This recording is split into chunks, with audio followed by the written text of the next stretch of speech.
Mental health is a growing issue for all ages, especially in children today.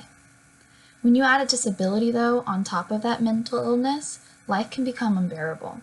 Hello, I'm Emily, and I'm going to be talking about the effects that anxiety and depression can have on children with dyslexia.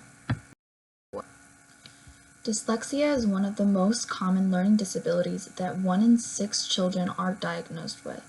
This disability affects a person's reading ability, time awareness, writing skills, and spelling skills, along with remote memory, which is the ability to recall something quickly with more than one repetition of it.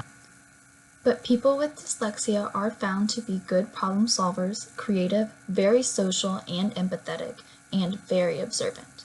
They have been known to be hyper aware of how others view them, and that can affect their mental health. Before I continue, I would like to make it known that just because a person has a form of dyslexia does not mean they have anxiety or depression.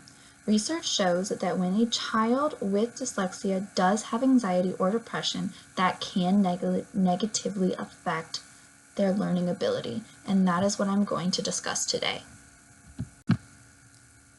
Any child that experiences depression and/or anxiety knows that it can negatively affect their learning ability. But for children with dyslexia, they experience it at another level. They experience it with higher frequency and with more intensity. Depression negatively affects how someone feels and the way they think and act.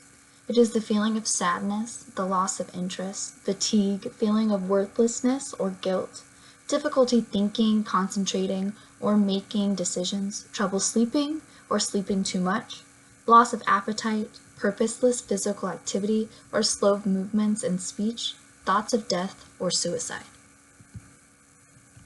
People with dyslexia are known to be very observant. They are also very aware with how others view them. And whenever they get something wrong, they feel guilty and they feel worthless.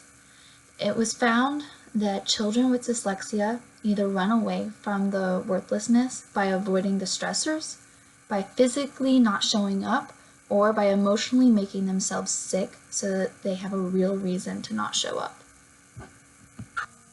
When a child with dyslexia fails, they ultimately shut down. And most people will view this as stupidity or laziness, when in actuality, it is the feeling of worthlessness and fatigue.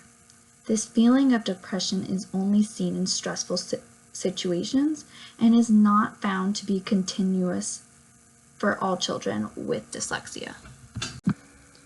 Anxiety is the feeling of worry, nervousness, or unease, typically towards an event that is coming up that you don't know the outcomes of. Anxiety is the one that is most frequently seen in children with dyslexia, and the levels of stress that a dyslexic child feels is almost scary to fathom. There is a self-evaluating survey that can be used to help diagnose a child with anxiety, called the Spence Children's Anxiety Scale. It has 38 anxiety items that overall measures anxiety with 6 subscales of specific aspects of anxiety, and they are panic attacks, separation anxiety, physical injury fears, social phobia, obsessive compulsive, generalized anxiety, meaning over anxious disorder. As I talked about before, children with dyslexia were found to experience anxiety at a higher level. This is because every academic situation and environment is a huge stressor for a child with dyslexia, and they are receiving chronic stress every time they walk into an academic environment. Since children with dyslexia have stress coming more frequently and with more intensity, it causes hypoactivation of their hypothalamic pituitary adrenal axis, which is our central stress response system that releases cortisol.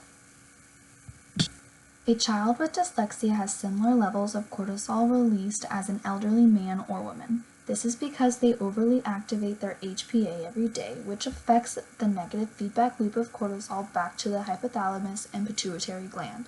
If an individual has too much cortisol in their body, then that can lead to chronic illnesses such as diabetes, heart disease, immune system failure, insomnia, and impairment of memory and cognitive function. What are ways that we can lower the anxiety levels of children with dyslexia? And how important is mental health in the younger generation?